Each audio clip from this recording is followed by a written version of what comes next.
Oi pessoal, boa noite. Estamos aqui para o Encontro Foucault em Califórnia com o João e com o Guilherme. Eu vou convidar os dois aqui já para eles entrarem. Oi João, já te mandei o convite aí.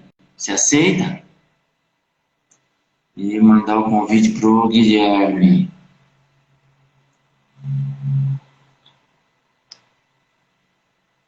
Foi. João, você recebeu o convite aí?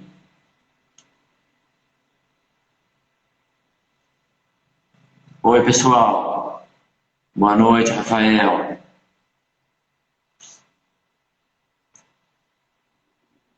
João, visualizou seu convite, entrar ao vivo com o João. Beleza, eu aceitei. Boa noite. Aí, João, estão ao vivo. Ô, Guilherme, boa noite, João. Deixa eu colocar o Guilherme aqui. Ô, Guilherme, você manda para mim o... Eu já mandei o convite para você. Oi, pessoal. Entrar ao vivo com o Guilherme. A gente fica sossegado aqui. Isso, tranquilo. Guilherme, eu aceitei. E aí, será que vai? Mais uma noite maravilhosa. Então, vai ser sim, com certeza, Rafael. Manda. Eu aceitei aqui, Guilherme. Você não quer mandar de novo? Espera aí. Eu tenho uma mensagem aqui. Tá bom. Guilherme, eu vou convidar você, Guilherme, de novo. O W Kev. Ok, Olá. tudo bom? Ah, entrou aí. Ah, valeu, estamos todos nós aqui. Tudo bom, João? Puxa, que coisa legal, gente. Deu certo. Pessoal, então boa noite aí para todo mundo, né? A gente está aqui para discutir o Foucault em Califórnia, que é o livro do Simeon Wade, uma biografia que ele escreveu sobre a trajetória dele, como ele vê o Foucault. Então a gente tem aqui uma perspectiva, não é, pessoal? Do próprio Foucault, do Foucault não, do Simeon Wade sobre a trajetória do Foucault. E a gente tem um modo muito peculiar do Simeon Wade narrar, porque ele é um grande admirador, né? Talvez mais do que um admirador. Porque ele vai dizer que o Foucault era o meu herói. Ele fala isso, né? Nessas partes do texto que a gente leu. Bom, então é a partir daqui que a gente vai discutir com o João. O João é professor da Unifesp. O João fez doutorado e mestrado na Unesp de Araraquara, língua portuguesa qual que é o nosso título mesmo? A nossa área é análise do discurso, né? Língua portuguesa. Linguística e língua portuguesa. Obviamente com a ênfase todinha em análise do discurso. O João fez doutorado sanduíche na Sorbonne Nouvelle Paris 3, com o Curtini, na mesma época que eu estava fazendo o meu pós-doutorado, né? Foi 2010, 2011, 2011, 2012, já não lembro mais. 10 anos. A gente organizou um evento também, na época eu trabalhava com filmes de horror. A gente organizou um evento lá, bastante longo também na Maison do Brasil, foi bem legal, né? Ô João, e qual que é o seu projeto de extensão na Unifesp? E o que você trabalha com pesquisa?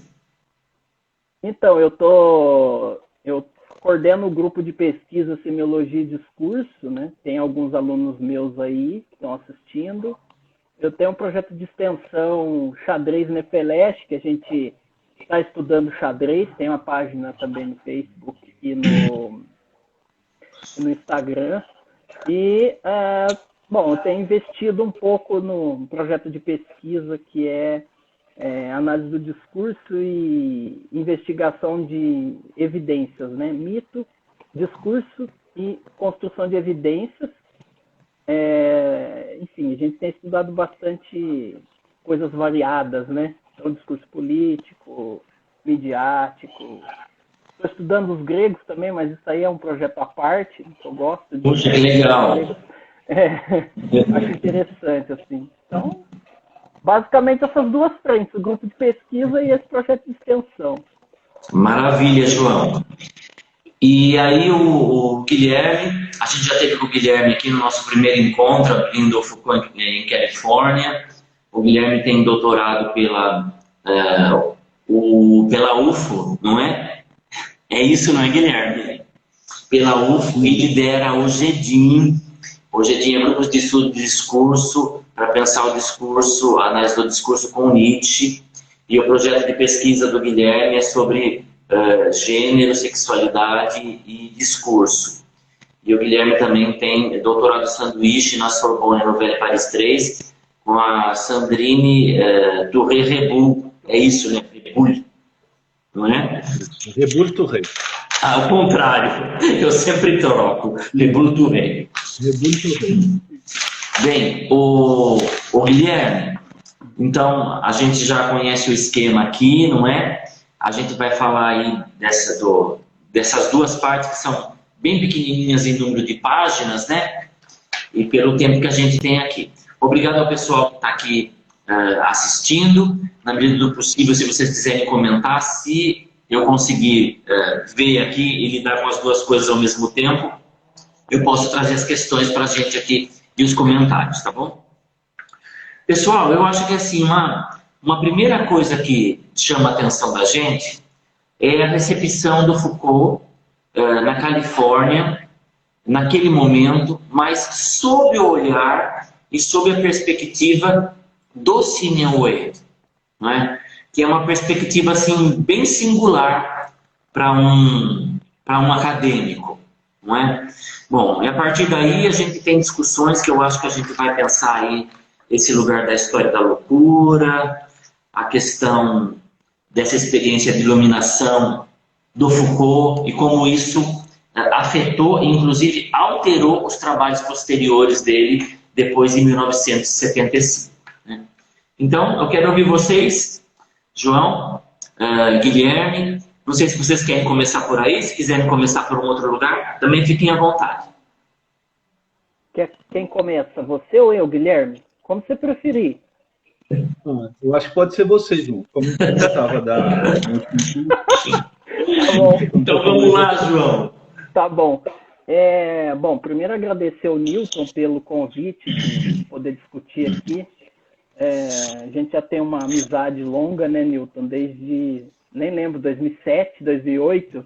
Acho que antes, 2006, né? A gente se conheceu em Araraquara. Eu acho que antes eu não tinha acabado o doutorado ainda, não.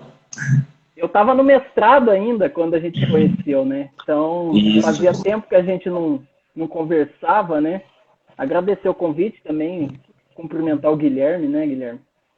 E, bom, vou rápido aqui também, porque senão o tempo vai embora, né? Bom, eu vou destacar os aspectos que eu achei interessantes, que me chamaram a atenção no texto, né? Um deles você adiantou, Newton, que eu também tive essa impressão, que é um texto, embora, né, de um autor que teve experiência como professor universitário, etc., não me chamou a atenção alguns aspectos que me pareceram de um texto, de uma posição que não era uma posição acadêmica. Não na sua integralidade, mas alguns aspectos. Um deles, e isso não é demérito nenhuma crítica, tá? É que me chamou uma atenção a um certo vislumbre, até com um certo exagero assim, do autor em relação à figura do Foucault, né? É uma coisa um pouco... uma certa idolatria, né, pelo Foucault. Ele tem um trecho que ele fala que tinha a foto do Foucault na cabeceira da cama, que ele adorava como um monge, né? Não usa a palavra adorar, mas dá a ideia de ter assim, Foucault num certo altar, né? E também uma certa euforia que extrapola um pouquinho o modo como normalmente as descrições acadêmicas costumam ser, né? As biografias, mesmo as biografias de chegados, né?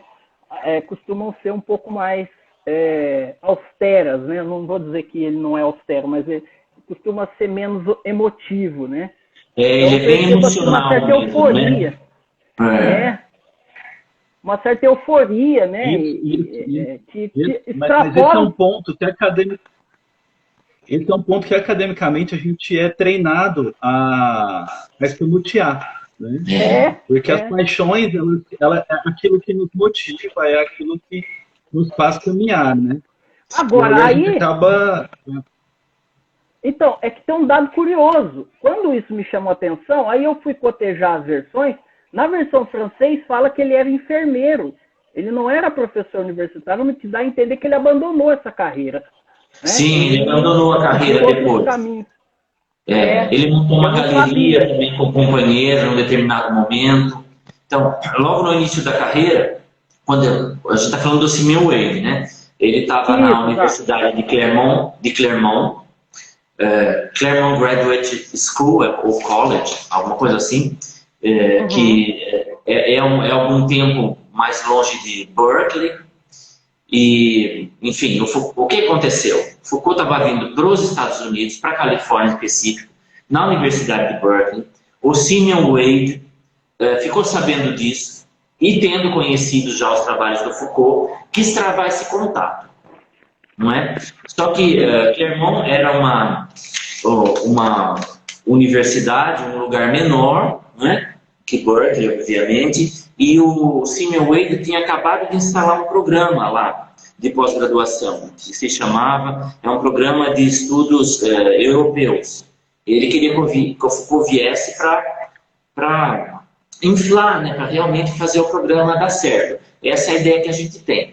Mas antes de tudo, ele era realmente um admirador do Foucault, ele queria a pessoa do Foucault, não o acadêmico Foucault. Eu acho que é isso que transparece muito e que choca muito quando a gente lê, por exemplo, a biografia do Didier Ribon, né, que é algo muito acadêmico, apesar de contar a vida do Foucault, as aventuras e desventuras, faz esse nó com a obra dele, mas com um certo distanciamento. Não é? Ouvindo as pessoas, os testemunhos. Agora aqui com o Simeon Wade não, né? Ele se lança para... eu achava isso, eu via assim, eu era desse jeito, meu namorado era tal coisa, falavam isso e aquilo do Foucault. Não é isso, Guilherme? Sim, e eu acho que é interessante porque a ida de Foucault aos Estados Unidos, para ele, representava uma corporificação daquilo que ele tinha lido em teoria. Né? Então, estar de frente a frente, né, tete a tete com Foucault, representava justamente estar de frente com a teoria viva, né? A teoria caminhando, falando, olhando, tocando, cheirando, né? E está fazendo sexo também. Então, além disso, esse foi um aspecto, digamos, mais prosaico, que me chamou a atenção. Mas aí tem questões da conexão entre a experiência e a teoria que também me chamaram a atenção. Bom, a primeira, mais óbvia, que é a dele descrevendo um pouco essa recepção do Foucault nos Estados Unidos, que é o que mais ou menos justifica o título do primeiro capítulo que a gente está discutindo, que é o prolegômeno, né? Que são os princípios. Ele vai defender aí que Foucault, naquele momento, lançava as bases para se pensar, até curiosamente, mente e sociedade, né? Que é uma coisa assim para pensar, né? Porque eu não sei se o Foucault estava preocupado com mente, né? E sentido que mente tem aí, mind, né? Fiquei pensando se tem um olhar já mais não sei, naturalista, assim, para pensar. Depois ele dá um exemplo num dos capítulos falando não precisa ser nenhum... Ele usa um termo para perceber, e aí ele associa o tamanho da cabeça do Foucault com a inteligência que ele devia ter ou que ele tinha, né? Então tem umas considerações assim, que esbarram um pouco nessa pegada mais inatista do ponto de vista teórico. Eu acho que eu me lembro desse momento. A gente comentou, acho que isso também, Guilherme, no primeiro encontro. Ele compara o Foucault com um programa de televisão de uma série de TV científica, e ele fala de um personagem que tinha na cabeça como se fosse protuberâncias. E ele faz essa comparação com o Foucault, como se o Foucault também fosse um ser fictício e fantástico. Eu acho que isso faz parte, né, da idolatria do Simeon, né? Eu queria tomar uma coisinha aí, que é como o Simeon Wade leu o Foucault, né? Então, o Simeon, no iniciozinho da carreira dele, quando estava lá em Clermont, ele tinha um trabalho com Hegel, né? Mas ele diz que a partir do momento que ele lê a Ordem do Discurso, ele abandona os estudos com Hegel, né?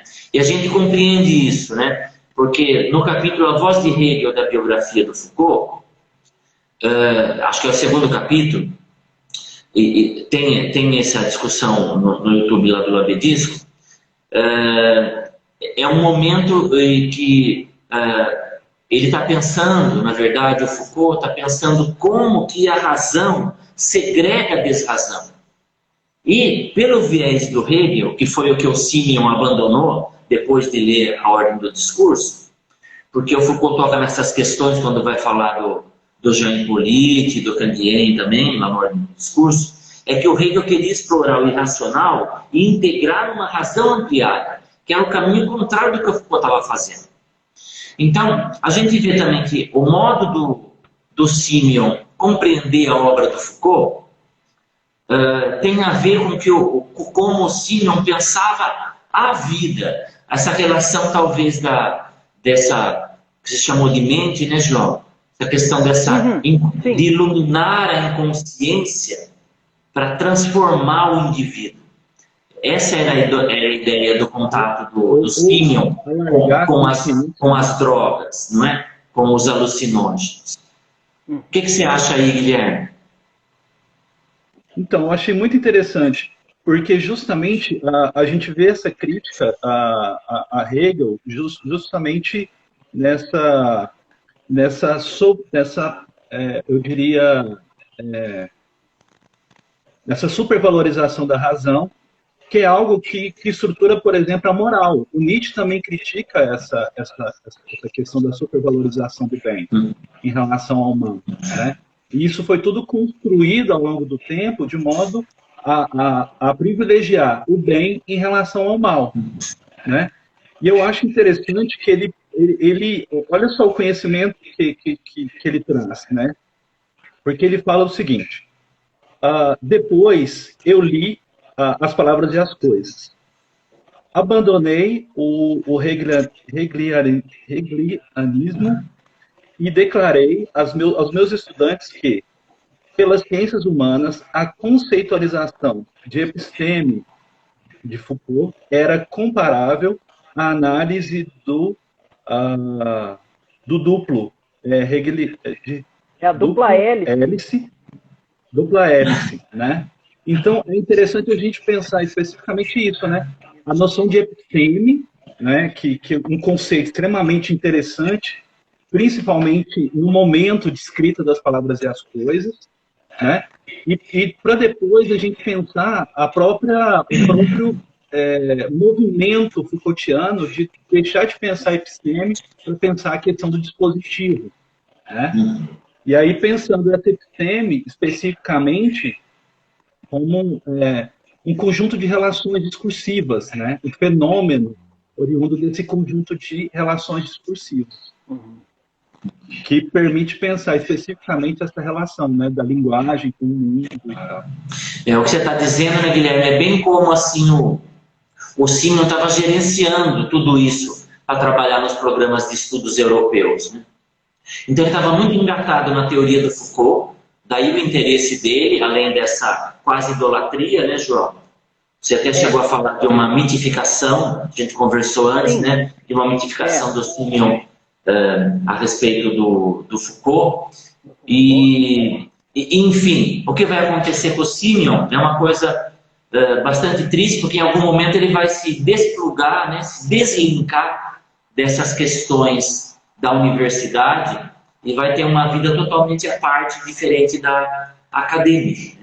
Bom, mas eu queria falar um pouquinho ainda de como o Simeon estava ouvindo as pessoas falarem do Foucault, né?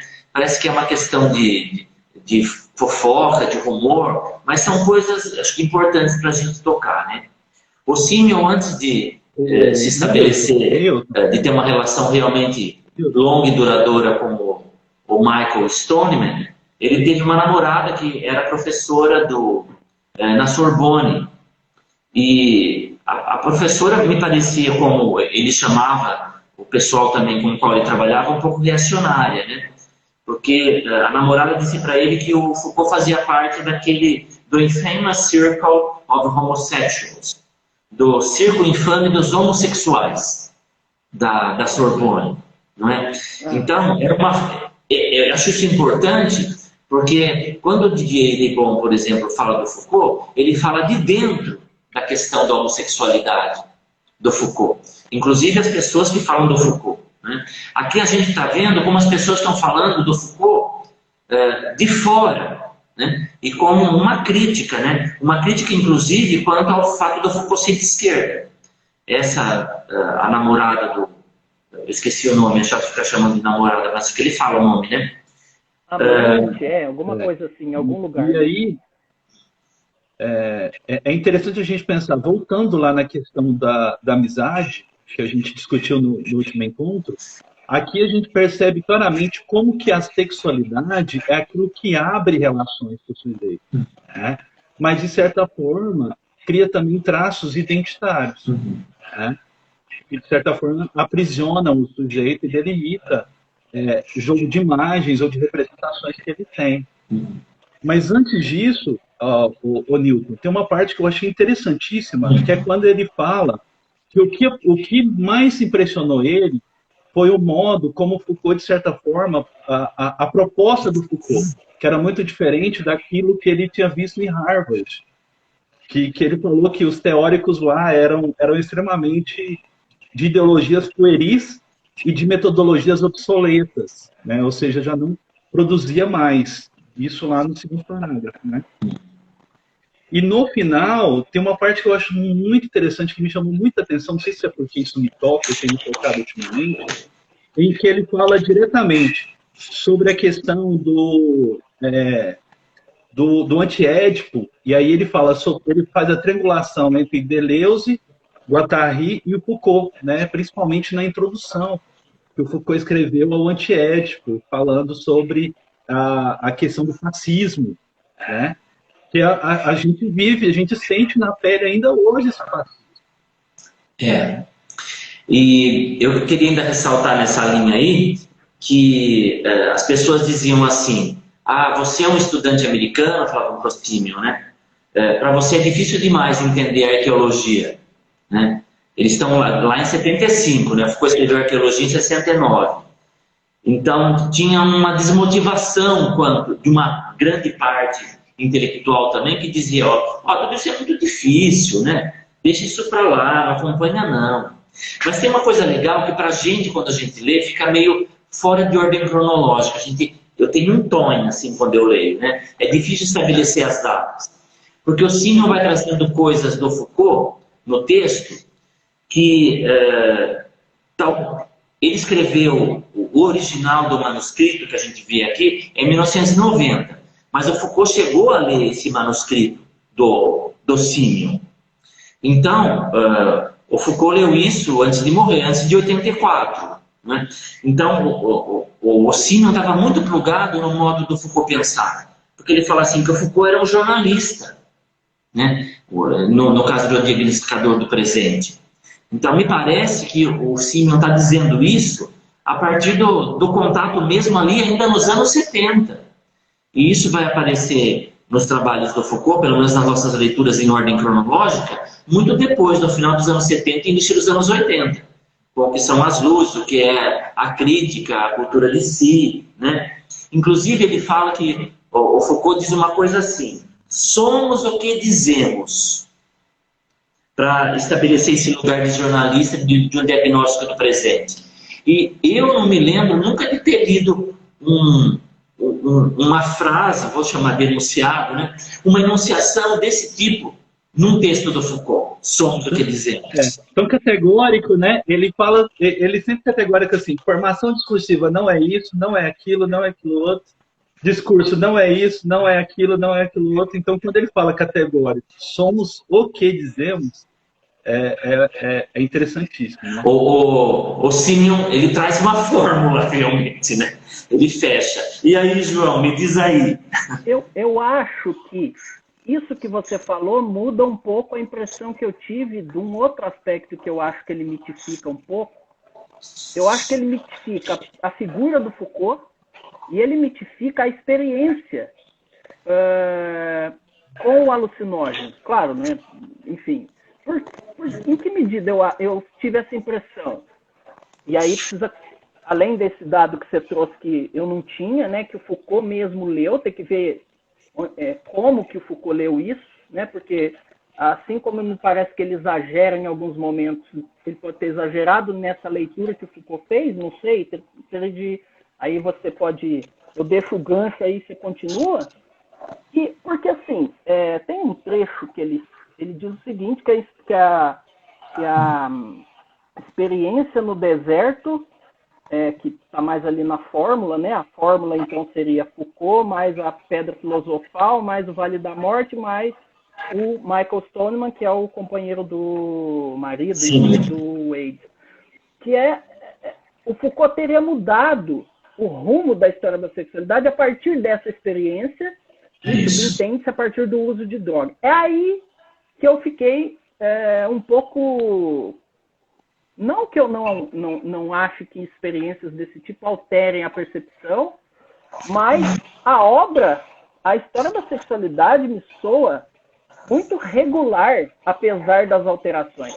E a outra curiosidade até que eu queria ver com vocês, qual a impressão que vocês têm, é que ao ler a História da Sexualidade volume 2, apesar de começar lá modificações, eu não vi nenhum relato do Foucault, pelo menos eu não lembro, né? Faz um tempo já que eu li, fazendo qualquer menção à experiência dele nos Estados Unidos.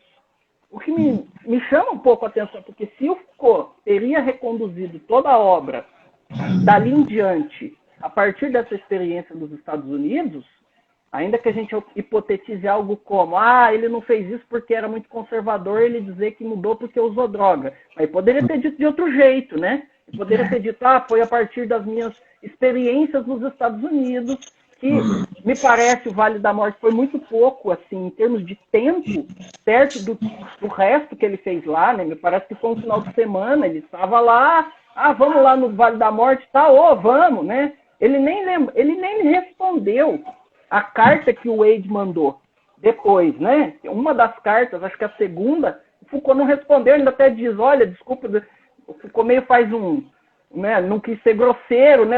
Desculpa, eu esqueci de responder, aquela coisa. Né? Curioso, João, não respondi, né? Porque você tem tá falando agora de um modo com o mesmo ceticismo que a moça a moça não, né? A escritora, como é o nome dela? A Heather Dundas, foi ela que tomou os manuscritos e levou os manuscritos à publicação. Ela tinha essas mesmas questões que você, né? Perguntando, será que tudo isso é verdade? Dessa forma. Então, quando a gente lê o que o Simeon está dizendo, a gente tem que compreender sobre... Quer dizer, é o que o Simeon estava achando e como ele compreendia a relação dele com o Foucault. Justamente. Então, é nesse sentido que me parece um pouco mitológica essa percepção, embora o que é mito e o que é história, né? Fica no limite ali. Mas a impressão que eu tenho lendo a História da Sexualidade, primeiro, eu acho muito regular para ter havido uma guinada assim tão absurda, né? Nossa, uma experiência com ácido me fez mudar totalmente o projeto. Eu acho um projeto muito linear, apesar das diferenças, etc. E o cuidado de si, inclusive, eu tenho a impressão, não sei, os cursos do Colégio da França e a própria História da Sexualidade, eu acho bastante contínuos os questionamentos, as questões, as problemáticas. algumas análises que o Foucault faz até, em algum momento, elas são repetitivas. Por exemplo, a análise do Alcibiades, do Platão, que está nos 2 cursos ali do final da vida, né, de 75 em diante, e a própria recorrência de alguns exemplos na história da sexualidade, de alguns gregos. O Plutarco, por exemplo, que aparece lá como uma figura importante nos cursos do Collège de France, mas também vai ser retomado na história da sexualidade. Aliás, um dos capítulos da história da sexualidade 3 tem no Plutarco, que tinha nos cursos já, né? Então, assim, ok, eu acho que é interessantíssima essa experiência, acho que pode ter impactado, né? Também não estou discutindo se é verdade ou não, que ele mudou toda a história da sexualidade a partir dessa experiência, mas eu acho que é um dado que me chamou a atenção, porque eu falei, ué, mas eu nunca tinha ouvido falar que, porque eu li a história da sexualidade, em nenhum momento eu vi qualquer menção do Foucault dizendo, olha, eu estive nos Estados Unidos num ano tal, né? E a partir dali eu resolvi mudar o rumo da história da sexualidade. Tem a apresentação também do Frederic Ross na introdução do volume 4, né? Em que ele diz, né, o Foucault, que é normal um projeto longo desse, né? Todo projeto, já é um projeto de mestrado, a gente vai reorganizando, né? Eu só, apesar de entender isso que você falou, né, que é a impressão, óbvio, também de um cara que era super fã, né? Imagina você ali, né, diante do fã, diante do ídolo, né? Então, acho que aí entra um pouquinho o limite ali entre o mito e a história, né? Eu fico pensando do lado do Simeon, como teria ali um encadeamento, uma constelação discursiva que levasse ao Foucault, não é? Eu concordo com você, né? A gente não tem esses traços, né? O Foucault não reforçou o que o Simeon está dizendo, né? O Simeon é o próprio homem infame que está contando uma história que ninguém conhece e que a gente fica se questionando. Será que tudo isso que ele está dizendo é verdade mesmo? Não é? Mas, enfim, o que acontece com o Simeon esse capítulo, inclusive, quer dizer, o início do manuscrito do Simeon abre com uma citação do Pascal, né? Do Blaise Pascal. E o Foucault também vai tomar o Pascal, elementos do Pascal para pensar a história da loucura, né? E eu acho que uma das coisas que elas acham que a gente pode entender essa veracidade, né? Essa verossimilhança da fala do Simeon, que deixa a gente com a pulga atrás da orelha, mas se a gente for ligando como ele está lendo o próprio Foucault, né? Bom, ele coloca como uma epígrafe o Pascal. Quer falar, Guilherme? Bem rapidinho. Porque eu acho muito tentador. E eu também fiz esse processo que o João fez, porque isso é muito tentador. Mas aí, por fim, há umas semanas atrás, quando você me fez o convite. E aí, por fim, eu decidi não querer achar nas obras do Foucault aquilo que está sendo dito aqui, mas entender um Foucault que é construído aqui nessa obra. Mas aí, Guilherme, né? Não sei. Desculpa. Sim. É que aí... Sabe por quê? Desculpa. Tem um atraso aqui. Tem um atraso. E aí, eu acho que seria mais interessante pensar especificamente isso. Como que pensar a questão do autor, né? Pensar que aquilo que é dito nessa obra são enunciados, são conceitos que orbitam em torno daquilo que a gente entende como Foucault, né? Então, por exemplo, a noção de episteme, que ele mencionou, a noção de dizer aqui, né, que você acabou de trazer, a questão do fascismo, né? Então, eu também tentei fazer esse movimento que você fez, né? E não tive êxito. E aí, por fim, eu achei melhor tratar essa obra enquanto uma singularidade e ver como é que o Foucault ele era construído no interior dessa obra, né?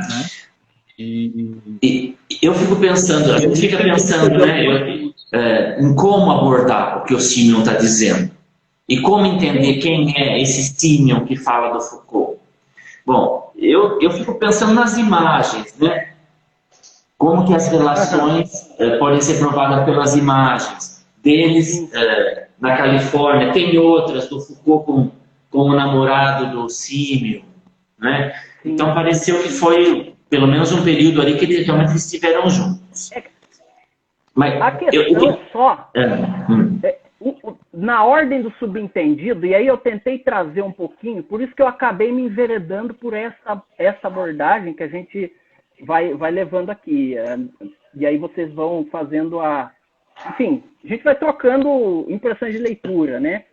Foi porque me parece que na ordem do subentendido tem uma mensagem que é a seguinte, e aí foi nessa encruzilhada que eu acabei falando, não, de alguma forma eu vou ter que passar por aí, mesmo que for para depois caminhar de outro jeito. Que é, a experiência com as drogas te dá uma percepção supranatural que te leva a ter uma luz, uma espécie de experiência. Você projetou ali seu corpo para fora. Uma experiência de iluminação, que é o mesmo tipo de experiência que o Simeon acredita que tiveram os grandes mestres ascensados. Então ele acha que Foucault passou por esse tipo de experiência de iluminação que mudou a vida e a obra dele. Eu só vou falar para o pessoal seguir aqui o que o Simeon está dizendo, né? O Simeon está falando a partir do Pascal que o que mais interessa é que o mais filosófico era viver simples e de maneira quieta, não é? Foi isso que o Simeon fez da vida dele, não é?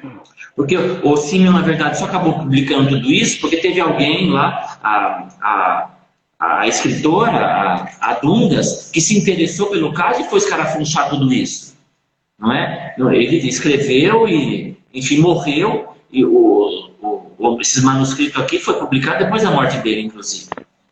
Então ele me escreveu algo para dizer, olha, eu sou amiguinho do Foucault, estou aqui e tal. A vida do Simeon já tinha mudado completamente. Sim. Mas mesmo assim ele entregou os manuscritos para fazer, olha, publica, né? Foi isso que eu vivi, com ele, que eu vivi com ele junto com o meu namorado. Bom, a outra coisa é que ele diz que esse experimento que o Foucault viveu, que foi tipo um experimento de ficção científica, que ele queria propor para o Foucault, e aí vem a fórmula que você já falou, né? Michel Foucault, mais a Pedra Filosofal, mais o Vale da Morte, mais o Michael Stoneman, que é o companheiro do Simeon, que fez o Foucault ter a iluminação de que saber era poder e que poder produz saber. Então, isso realmente reafirmou essa questão na obra do Foucault, enquanto Foucault estava lá nas experiências com os alucinógenos. E ele insiste em dizer que o Simeon, né, que esse lugar de você ascender a partir dessa possibilidade de uma consciência alterada, de chegar a um outro mundo, também foi o processo pelo qual o Antonin Artaud passou.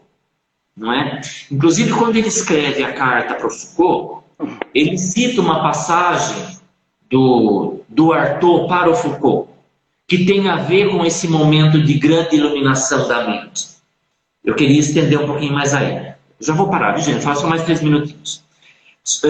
O Artaud, o que aconteceu com o Artaud? O Artaud, ele teve uma experiência com plantas alucinógenas com os índios do Grand Canyon, no México. Obviamente que o Foucault sabia de tudo isso, porque o Foucault era um leitor do Artaud, né? O Foucault vai falar do Artaud, por exemplo, nas Palavras e as Coisas. Ele vai falar que o Artaud vai constituir uma espécie de contradiscurso na linguagem. E que a fala do Artaud, que é representada pela violência do corpo, pelo grito, não vai ser conhecida por uma ruptura. Que vai ser conhecido como é a nossa linguagem. Que o que o Artaud está falando em termos de como a gente se relaciona com a linguagem é o que a gente é e não uma ruptura. Então isso é muito interessante. E o Foucault ali, o Arthur, há outras pessoas que estão pensando as questões de quem fala, né? O Mallarmé, nas Palavras e as Coisas, vai fazer o Foucault pensar no quem está falando. O Beckett também, o Beckett do Esperando Godot. Então, o Foucault coloca junto Arthur, Beckett, Mallarmé, para fazer a pergunta das modalidades enunciativas, quem fala, qual é o lugar institucional que você ocupa quando você está falando. Não é? Então, o Simeon estava ligado nesse processo todo de o que esse sujeito que estava pensando no sonho, no rêve, no songe, no devaneio, no extrapolar a sua própria subjetividade, poderia significar para Foucault. Então tem um entrelaçamento aí muito forte. Aí eu quero retomar a frase que o Simeon usa como citação para escrever para o Foucault, que da segunda vez o Foucault não responde, né? E Foucault só vai responder quando ele insiste de novo, eu já nem sei mais, ou quando ele chega na Califórnia, ele diz, eu não pude responder. Na verdade é depois do stalker, né? Que dá uma stalkeada no Foucault, aí o Foucault responde, né? Então, mas quando você fala assim, parece que o Foucault não desejava. Talvez no primeiro momento. Não. Mas depois pela fala do Simeon, parece que era tudo que o Foucault queria. Bom, mas a gente está nesse impasse. Você está dizendo que não. Você está dizendo que tudo isso é uma forçação de barra do Simeon. Né? Eu acho que teve um interesse enorme do Simeon pelo Foucault, e o Foucault acabou sendo seduzido pelas ideias do Simeon. Essa é a impressão que eu tenho até agora. A gente está bem no comecinho. As suas impressões são muito diferentes, né? Ele estava meio ali, né? Bom, essa fala do Simeon é de uma revista de 1925, de uma revista que se chama A Revolução Surrealista, na qual o Artaud escreveu. E essa revista, ela fala assim, que 1925 é a data da revista, em abril, é o ano do... É o ano do quê mesmo? É o fim da era cristã. Olha, interessantíssimo, porque é uma revista surrealista, né? Então, essa frase que ele tira na página 16, que ele tira para escrever para o Foucault não responde, tem a ver com uma carta. Ele caiu aqui. Gente, eu já vou concluir. Tem a ver com uma carta que o Artaud escreveu para o Dalai Lama na época, endereçado ao Dalai Lama. Ele fala assim: nós somos teus mais fiéis servidores, ó grande Lama. Dê-nos, dirija-nos tuas luzes, em uma linguagem que nossos espíritos contaminados de europeus possam compreender, e por necessidade, mude-nos nosso espírito. Faça-nos um espírito todo voltado em direção aos cumes perfeitos, onde o espírito do homem não sofrerá mais. Isso é o Artaud falando para o Dalai Lama. É desse lugar que o Simeon escreve para o Foucault, mais especificamente aqui no finalzinho. É como o olho de dentro que eu te olho, ó Papa, no cume do de dentro. É do de dentro que eu me assemelho a você. Eu, lançado, ideia, lábio, levitação, sonho, grito, renúncia à ideia. E essa é a frase que o Simeon cita para Foucault. Suspenso entre todas as formas e não esperando mais que o vento. Então, eu estou me aprofundando nisso daqui para mostrar que a ideia do Simeon era para além de uma vida acadêmica. Era para uma vida, ainda que ele tivesse envolvido com tudo isso, para ele aquilo, me parecia para o Simeon, eram amarras que impediam ele de pensar. Esse lugar de iluminação do sujeito, que ele acredita que ele viveu e que o Foucault também viveu. e que aí modificou, né? Quem quiser ver as modificações que o Simeon diz, ele fala assim, depois dessa experiência, o Foucault falou o seguinte, que jogou fora o que ele estava escrevendo no volume 2 da História da Sexualidade. E o volume 2 da História da Sexualidade começa com um título, Modificações. Não vai dar tempo, eu tinha preparado. Mas quem quiser vai ver lá, que foi o que você falou. Mas que, segundo como você também disse, João, não tem nenhum traço do que o Simeon está dizendo. Não é? Mas o Simeon, ele escreveu isso, me parece, antes de ter lido o próprio livro do Foucault. Aí que eu fico tentando montar a ordem cronológica em que as coisas aconteceram. Agora, é claro, ele pode ter modificado o manuscrito depois de ter lido, né? A gente não sabe. Mas eu também não vou por aí, não, igual o Guilherme, pensando nessa veracidade, na questão da verossimilhança. Bom, mas eu falei, vou deixar vocês aí. Eu sou mais defensor do Simeon. Eu tô tipo assim, crente. Eu acredito em tudo que o Simeon está me dizendo. Não, eu acho ali que assim, é um limite, e por isso que se eu fosse escrever um texto sobre esse livro, seria o limite entre o mito e a história, porque ele joga com isso, né? Ele traz elementos, porque não deixa de ser uma biografia, mas é uma biografia atravessada por um certo fantástico, uma certa teve um certo vislumbre. Eu acho que isso foi o que mais chamou a atenção na originalidade e no interesse do texto, assim, porque a obra, para mim, né, eu tendo a discordar desse argumento, não que é o seu argumento, viu, Newton? É de um certo, eu nem tenho um argumento, eu só estou trazendo um fio. Isso, mas do certo ideário que, de alguma forma, mitifica essa experiência para além do que ela é, uma experiência com droga. Você vai lá, usa droga, tem umas viagens e tal, beleza, mas se você pegar a obra inteira do Foucault, até 1975 já tinha saído o Vigiar e Punir, já tinha saído... E é extremamente... eu não vou falar cartesiano porque vão me crucificar, mas ela é extremamente rigorosa, muito... Tem um fio condutor, assim, é uma obra de quantos anos, e ele consegue ir seguindo um certo percurso. Os 3 volumes foram pensados juntos, um em continuidade do outro, em entrelaçamentos, né? Exato, e mesmo antes, você pegar as questões que estão nessa história da sexualidade ou nessa terceira fase, não dá para dizer, olha, aqui ele teve uma guinada que nada disso estava no primeiro momento da obra dele. Não.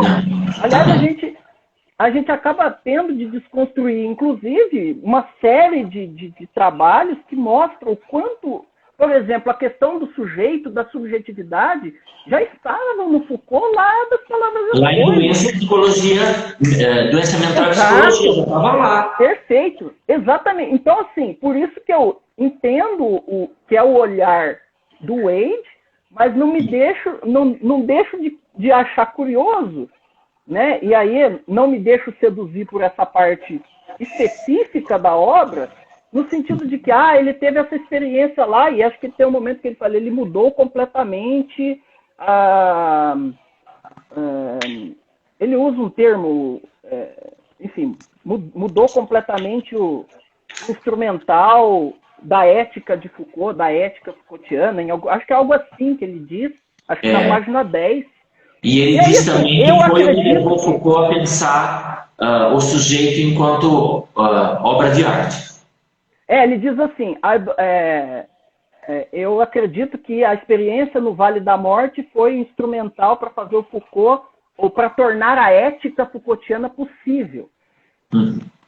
Assim, aí que eu acho que, ok, né? Acho que foi mesmo uma experiência, né? Não teria como não ser, afinal de contas, olha tudo que ele escreve, né? A respeito dessa experiência, mas acho, assim, fico meio assim de comprar esse argumento, porque a obra do Foucault, você tem, né?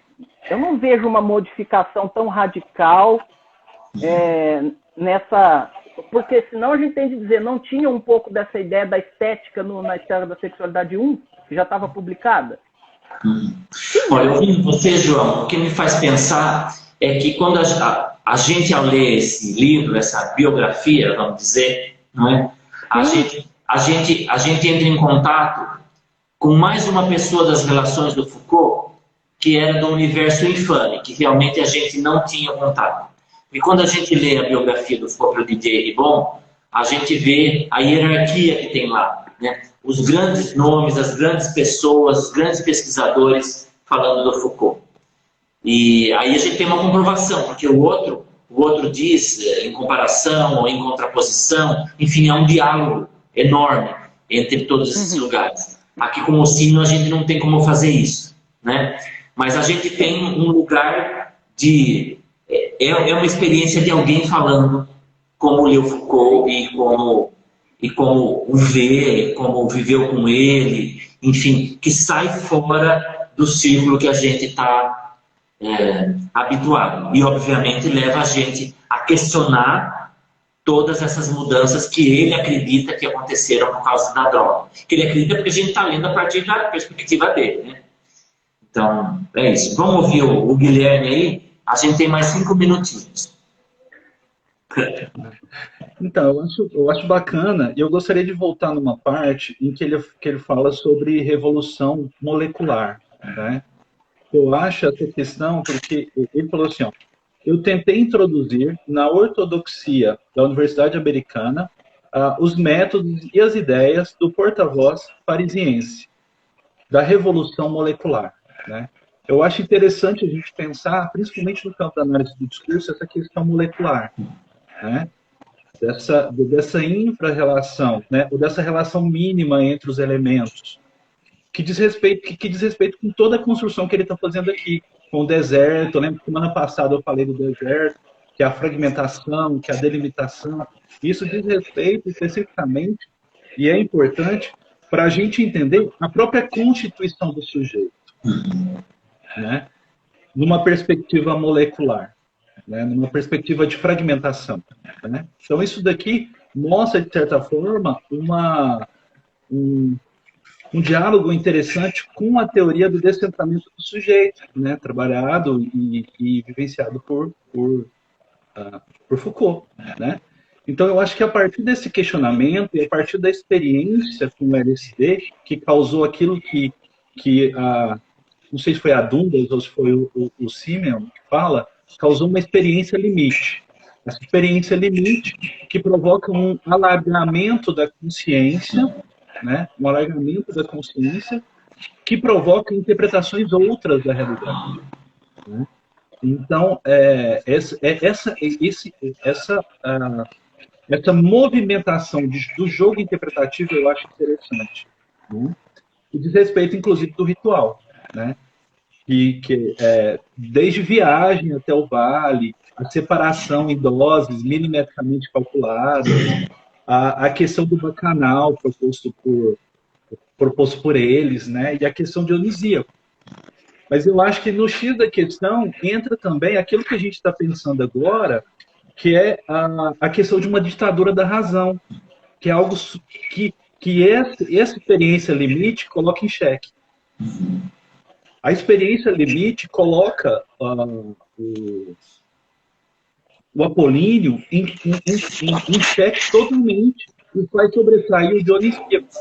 E desse dionisíaco é que a gente tem outras possibilidades de ser, outras experiências do sentir, outras experiências do prazer, né? E outras experiências do agir também, porque isso modifica toda a nossa relação em volta, com aquilo que nos cerca, né? Então, a experiência com LSD, eu acho que da forma como foi propiciada, que foi milimetricamente calculada, abre a possibilidade para que haja um impacto na constituição do sujeito e provoca aquilo que você falou, Newton, na última vez, como uma prática de dessubjetivação, né? Para se constituir de um outro modo, né? E se fazer enquanto uma obra de arte, algo singular, inacabado, mas que, de certa forma, não cessa de produzir efeitos. Bom, duas coisas aí eu acho que ficaram aqui do nosso encontro, né? Uma delas é que a gente está relendo o Foucault sob os olhos de uma pessoa que viveu com ele. E a outra é considerar esse manuscrito, o Foucault na Califórnia, é pensar, ele se trata de uma ficção, né? De uma ficção, de uma invenção, ou de um tipo de realidade acadêmico ou pessoal, né? Então, eu acho que uma coisa não acaba invalidando a outra, mas eu acho que depois desse nosso encontro de hoje, a gente vai ficar buscando quais os traços de realidade que tem na fala do Simeon, pelo que ele diz que mudou a obra do Foucault, não é? Quando a gente lê o Didier Ribon, essa razão ela está mais sedimentada, não é? Ela está mais também testemunhada na fala de todo mundo. Então a gente não questiona muito, não é? Então, que belezinha. Então, eu acho que de toda forma a gente está aí, né? Essa ideia do fantástico é uma coisa que a gente não tem como abandonar, porque o próprio Simeon coloca isso mais de uma vez, não é? E a questão da ficção, ainda que a gente coloque isso como uma questão, isso também era uma questão para o Foucault, não é? Sim, sim. A ficção, o corpo fictício, ele é um corpo simbólico, mas é um corpo clivado de poder, de relações, de subjetividades. Então, o que acaba virando a gente está falando do Foucault, né? A gente está repensando, talvez, a montagem da gênese do trajeto do Foucault. O que teria na vida pessoal dele feito ele seguir esse ou aquele lugar? E eu acho que, por enquanto, a gente continua aí com a pulga atrás da orelha com tudo isso, né? Eu acho que a gente tem que continuar lendo, discutindo e levando essas coisas que a gente falou aqui hoje em consideração. Olha, 30 segundinhos para cada um, a gente precisa encerrar. Então, eu prefiro, eu comecei a ler desde o início como uma narrativa, né? E por conseguinte como ficção. E aí, eu busco pensar essas questões, né? E aí remetendo a uma questão de autor, remetendo a função autor, Foucault enquanto uma função autor. E aí, eu penso que esses discursos que estão aqui, eles são discursos que somam aos discursos vigentes em relação a Foucault, né? E tem muito a ajudar a gente a entender alguns elementos e tal, né? Eu lembro que o Foucault, ele até naquele livro, O que é o Autor, ele pontua. Será que as anotações do Nietzsche, os manuscritos, umas notas de lavanderia, não dizem respeito também à autoria, né? Eu fico pensando, para mim diz, né? Eu acho que para a gente é interessante pensar assim. Em que medida os fragmentos biográficos incidem sobre a obra? Não é? João, e aí? Ou precisam incidir, né? Ou precisam incidir, talvez nem Não, 30 segundinhos, João. A conclusão é que o livro precisa ser lido, né? É um livro que merece ser lido. É isso que você falou, é um outro olhar, né, de um autor americano, que é interessante porque os Estados Unidos têm uma tradição intelectual, apesar do Wade falar que estava ultrapassado, etc. Mas a gente sabe do debate do Chomsky com Foucault e sabe, né, que o Chomsky hoje é um intelectual importantíssimo, né? E acho que é interessante, é um elemento para pensar a recepção do Foucault nos Estados Unidos. Tem umas coisas curiosas, como o modo como as obras do Foucault foram traduzidas lá, né? Os títulos são Discipline and Punish e não Vigiar e Punir. Enfim, acho que tem uma The Order of Things para palavras das coisas, né? Então acho que tem que ler o livro e formar, né? E formar a própria opinião. Acho que é muito legal. Eu fiquei feliz de conhecer o livro, não conhecia, e muito bom discutir com vocês isso aí. Bom, enfim, a gente está trazendo, né, questões de enunciabilidade sobre a biografia e obra, que foi uma discussão que foi bastante importante nos anos 70 e anos 80, e que agora, com essa nossa discussão aqui, e E nesse momento, eu acho que nesses últimos 10 anos já tem ficado bastante forte. Vai encerrar, gente, em 27 segundos. Muito obrigado, pessoal, pelos corações todos. Gente. Obrigado, João. Um abração, Guilherme. Guilherme. Guilherme. Nosso próximo encontro você vai marcar ainda. Tchau, tchau. Tchau. Bom estar com vocês. Bom, valeu. Tchau.